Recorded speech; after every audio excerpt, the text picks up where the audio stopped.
अस्सलाम वालेकुम, मैं हूं अब्दुल रऊफ़ खान और उम्मीद है कि आप खैरियत से होंगे। कल एक बहुत ही इंपॉर्टेंट मैच खेला जा रहा है पाकिस्तान और न्यूजीलैंड के दरमियान चैम्पियन ट्रॉफी का इब्तदाई मैच जो कि नेशनल स्टेडियम कराची में होगा। और उसमें पाकिस्तान के लिए ये बहुत ही ज़्यादा इंपॉर्टेंट मैच होगा, क्योंकि अगर पाकिस्तान न्यूजीलैंड को यहाँ पर शिकस्त देता है तो फिर पाकिस्तान के बहुत अच्छे चांसेस होंगे कि पाकिस्तान दुबई में इंडिया को भी शिकस्त दे सकता है, इंडिया के खिलाफ एक टफ मैच खेल सकता है और उसके बाद जो बांग्लादेश के खिलाफ उसका मैच है उसमें परफॉर्म कर सकता है। मगर अगर पाकिस्तान ये पहला मैच ही अपना न्यूजीलैंड की टीम से शिकस्त खा जाता है या मैच हार जाता है तो फिर पाकिस्तान के पास बहुत ही लिमिटेड चांसेस होंगे, क्योंकि फिर इंडिया जैसी एक स्ट्रॉन्ग टीम के साथ जो कि एक दुबई में बैठी हुई है और जो अपने एक ऐसे वेन्यू पर बैठी हुई है जिसकी प्रिपरेशन में भी बहुत ज़्यादा उनका किरदार रहा, तो उसमें पाकिस्तान के लिए बहुत मुश्किल हो जाएगा। जो कल मैच खेला जाएगा मेरा ख्याल है कि उसमें जो न्यूजीलैंड की टीम है बहुत ही ज़्यादा बैलेंस टीम है, क्योंकि उन्होंने जो पाकिस्तान की जो कंडीशंस हैं उसके मुताबिक अपनी टीम को सिलेक्ट किया। और पाकिस्तान की जो टीम है अभी तक उसमें ना तो ये देखने में आ रहा है कि ओपनिंग कौन करेगा, उसके बाद मिडिल ऑर्डर में सऊद शकील और कामरान गुलाम को ट्राई किया, दोनों स्ट्रगल कर रहे हैं।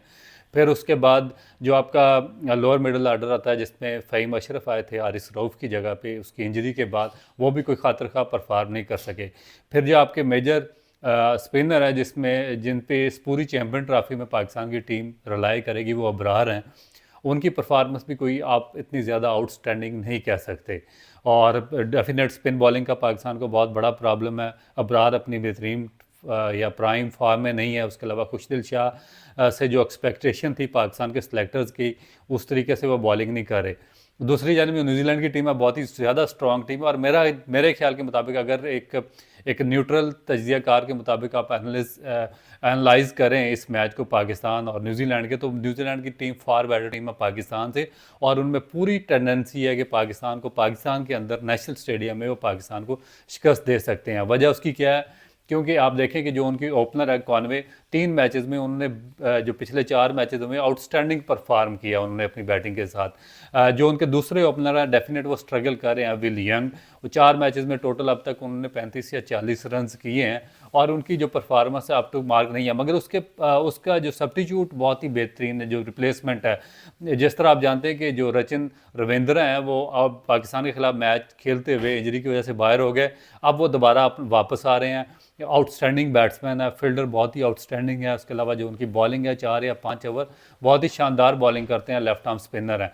तो इसलिए न्यूजीलैंड को इतना ज़्यादा प्रॉब्लम नहीं है, क्योंकि अगर रविचंद्र रविंद्रा भी फिट नहीं होते तो चैपमैन उससे भी बेहतर ऑप्शन है न्यूजीलैंड के पास, वो भी बॉलिंग करते हैं।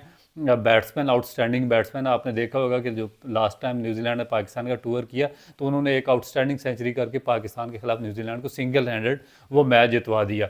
उसके बाद नीचे डैरल मिचेल आ जाते हैं, कैन विलियमसन आउटस्टैंडिंग फॉर्म में है, ग्रीन फिलिप्स जो 3 उसमें ऑलराउंडर आ जाते हैं, जिसमें ग्रीन फिलिप्स हैं, उसमें ब्रेसवेल हैं और उसके बाद जो उनके कैप्टन सेंटनर हैं, तीनों आउटस्टैंडिंग बैट्समैन भी हैं और बॉलर भी साथ आउटस्टैंडिंग स्पिन बॉलर हैं, और कंडीशंस उनको कंप्लीटली पाकिस्तान की सूट करती हैं। उसके बाद अगर आप उनकी फास्ट बॉलिंग अटैक भी आ जाएं तो वो भी बहुत ही बेस्ट है। डेफिनेटली उनको जो लोकी फर्गोसन है वो इंजरी की वजह से रूल्ड आउट होकर बाहर हो चुके हैं, अगर वो होते तो डेफिनेट वो चॉइस हो सकते थे डफी या स्मिथ की जगह पे। मगर अब उनके पास एक हेनरी वापस कम बैक करेंगे, वो खेलेंगे, जो उनका जो फास्ट बॉलिंग अटैक है उसको लीड करेंगे। उसके बाद जो सेकंड बॉलर औरक हैं आउटस्टैंडिंग फॉर्म में है, 145 146 पेस पे बॉलिंग करते हैं, बेहतरीन जगह पे उनकी लाइन लेंथ बहुत आउटस्टैंडिंग है। फिर उसके साथ जो तीसरे बॉलर हैं वो स्मिथ या फर्गोसन की गैर मौजूदगी में उनके पास जो ऑप्शन है वो मुकम्मल है स्मिथ और डफ़ी की सूरत में। जब पाकिस्तान के अगर फास्ट बॉलर देखे जाएँ तो उसमें आपके शाहीन अफरीदी शुरू में 2-3 ओवर ठीक करते हैं, उसके बाद जब जैसे सेकंड या थर्ड स्पेल में आते हैं लगातार वो स्ट्रगल कर रहे हैं। हारिस रऊफ़ एक मैच खेले, जो पहला मैच है प्रैक्टिस मैच, उसमें उनको इंटरकॉस्टल इंजरी हुई है, जो आपको याद होगा कि लास्ट वर्ल्ड कप में भी हुई थी। उसके बाद से अभी तक वो बाहर हैं, दोबारा नहीं खेले, और मेरा ख्याल है कि कम बैक बहुत ही ज़्यादा मुश्किल होता है। आप उनसे ये एक्सपेक्टेशन नहीं कर सकते कि वो कराची की पिच पर बहुत ज़्यादा आउटस्टैंडिंग बॉलिंग कर सकते हैं।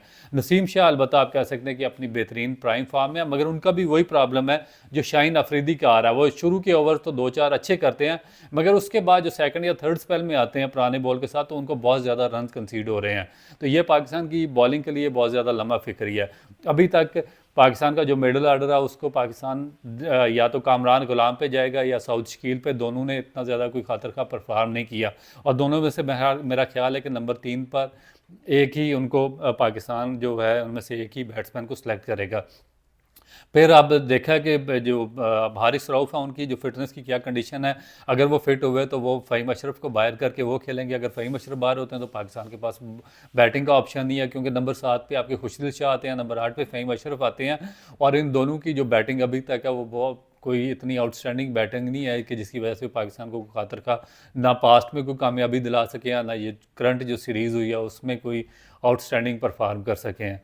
तो मेरा ख्याल है कि जो ज़्यादा एज है वो न्यूजीलैंड की टीम को बहुत ही ज़्यादा एज है पाकिस्तान के ख़िलाफ़। और अगर एक न्यूट्रली देखा जाए इस चीज़ को तो न्यूजीलैंड मेरा ख्याल है कि एक पाकिस्तान को शिकस्त दे सकता है, क्योंकि उनका स्पिन बॉलिंग डिपार्टमेंट मुकम्मल है।